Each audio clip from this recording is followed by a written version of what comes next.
जय हिंद दोस्तों, कैसे हैं आप लोग। आज की वीडियो में हमारे पास है यूनिवर्सिटी ऑफ इलाहाबाद के बीए सेकेंड ईयर के हिंदी सेकेंड का पेपर।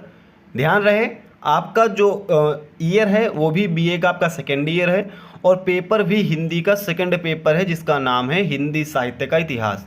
बीए फर्स्ट ईयर और सेकेंड ईयर में हिंदी के दो ही पेपर होते हैं, फर्स्ट पेपर और सेकेंड पेपर होता है। तो ये आपका सेकेंड यानी कि हिंदी का लास्ट पेपर है।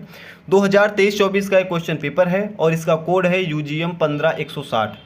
तो आप इसको ध्यान से देखिएगा। आगे के पेपर्स में आपका रिपीटेशन बना रहता है, तो इस पेपर के क्वेश्चन रिपीट हो सकते हैं। जो भी पैटर्न आपका आगे चलेगा आप ईयर वाइज देख सकते हैं। जहां पर 2023-24 का क्वेश्चंस रिपीट होंगे आप इस पेपर को उठाकर देख सकते हैं। अनसॉल्व अगर आप लेना चाहेंगे 10 से 15 रुपये का आपका अनसॉल्व मिलता है। डी कुमार आपका 50 रुपये का मिलता है। आप जो भी लेना चाहें, प्रेफर करना चाहें आप कर सकते हैं। फिलहाल हम देखेंगे इसमें क्वेश्चंस को।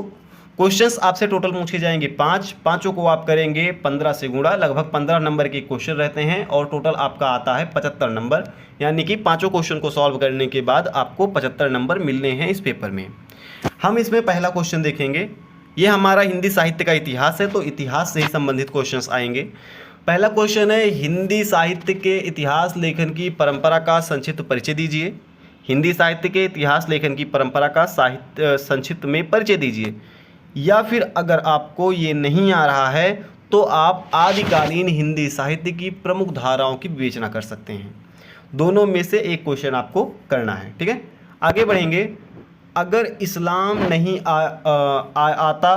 आया होता तो हिंदी साहित्य का 12 आना वैसा ही होता जैसा आज है। इस कथन में भक्ति आंदोलन की प्रेरक शक्ति बताइए। यानी कि मेन बात इसमें बोला जा रहा है कि हिंदी साहित्य में भक्ति आंदोलन का उदय इस्लाम के आने के कारण हुआ। ये आपको बताना है कि अगर इस्लाम ना आता भारत में तो भक्ति आंदोलन ना उदय होता। और हो सकता है कि हम पुरानी ही हिंदी काव्य कविताओं को भी हम पढ़ रहे होते जो कि पुरानी तर्ज पर लिखी गई हैं या पुराने विचारों पर लिखी गई हैं।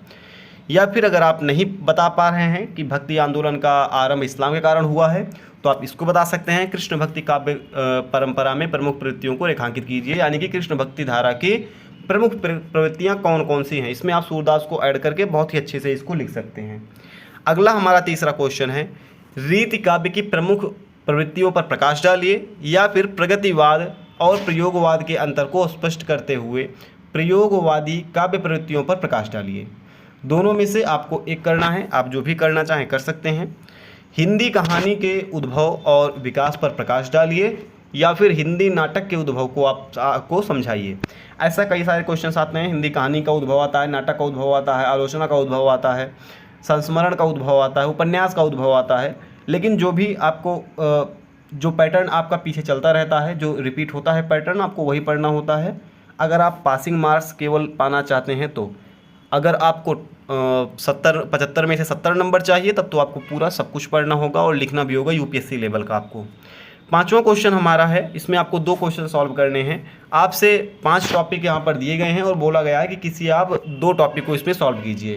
पुनर्जागरण और हिंदी साहित्य का क्षेत्र, खड़ी बोली गद्य का विकास, भारतेंदु युग की हिंदी पत्रिका और पत्रकारिता, आत्मकथा और संस्मरण। आपको इन सभी पर इनमें से 2 को आपको चूज़ करना है और बढ़िया से 3-3 पेज कम से कम आपको लिखना है।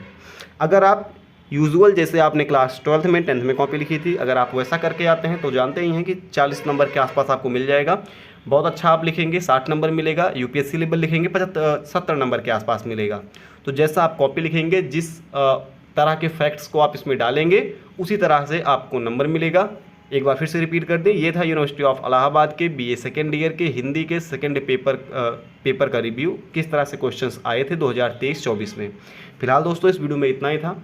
आपको वीडियो कैसी लगी आप हमें कमेंट करके बताइएगा। हम मिलेंगे इसी किसी नेक्स्ट वीडियो में। जय हिंद।